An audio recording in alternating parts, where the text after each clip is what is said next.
नमस्कार शेतकरी मित्रांनो, मी कुणाल मगर आणि आपण पाहत आहात आपला हक्काचं चॅनल शेत शिवार. आजच्या या नवीन आणि खास व्हिडिओमध्ये तुम्ही सर्व शेतकरी मित्रांचे मनापासून स्वागत.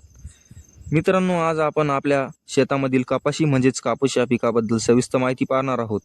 आजच्या या व्हिडिओमध्ये आपण कपाशीची लागवड पद्धत, लावलेले बियाणे, सेंद्रिय खत व्यवस्थापन आणि आतापर्यंत केलेल्या फवारण्याबद्दल गप्पा मारणार आहोत.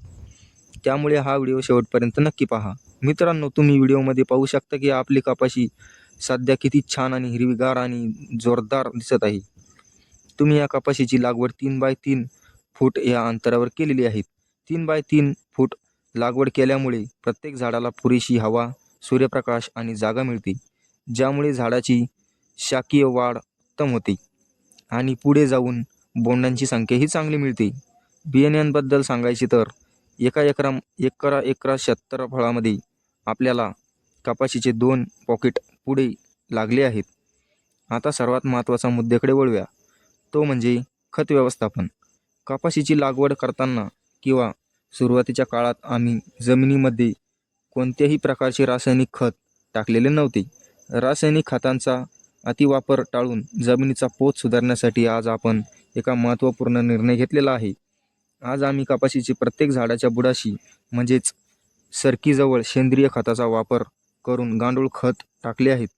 गांडूळ खतामुळे जमिनीमधील सूक्ष्मजीवांची वाढ वाढते, जमिनीची पाणी धरून ठेवण्याची क्षमता सुधारते आणि पिकाला आवश्यक असलेली सर्व अन्नद्रव्ये हळूहळू योग्य प्रमाणात मिळायला लागतात. रासायनिक खतांच्या तुलनेमध्ये गांडूळ खतांचा हा डोस पिकांसाठी अतिशय फायदेशीर ठरतो.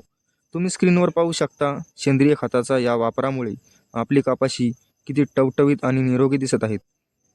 कीटकनाशक आणि फवारणीबद्दल सांगायचे तर कपाशीचे पीक सुरुवातीपासून किड्यांपासून सुरक्षित राहावे आणि झाडांची वाढ व्यवस्थित व्हावी, यासाठी आम्ही आतापर्यंत फक्त एकच हलकी फवारणी केलेली आहे.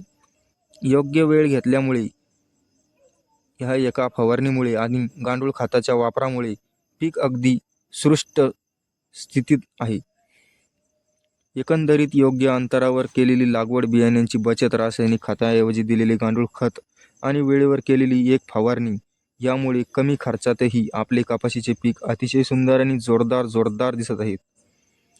मित्रांनो, तुम्ही कपाशीची लागवड किती अंतरावर केलेली आहे, तुमची कपाशीमध्ये कोणते खत वापरलेले आहे आणि तुमची कपाशी सध्या कशी आहे हे आम्हाला कमेंट करून नक्की सांगा. आणि हो, जर तुम्हाला कपाशीबद्दल काही आणखी जाणून घ्यायचे असेल किंवा पुढच्या डोसबद्दल जाणून घ्यायचे असेल तर आमच्या शेत शिवार या यूट्यूब चॅनलला सबस्क्राईब करायला विसरू नका. आणि हो, सबस्क्राईब करून बेल आयकन नक्की दाबा. आणि अशाच आपल्या नवनवीन भन्नाट आणि शेतीबद्दल माहितीपूर्ण व्हिडिओसाठी शेत शिवार यूट्यूब चॅनल हे ऑल दी बेस्ट आहे. सर, भेटूया आपण पुढच्या व्हिडिओमध्ये. तोपर्यंत जय जवान जय किसान.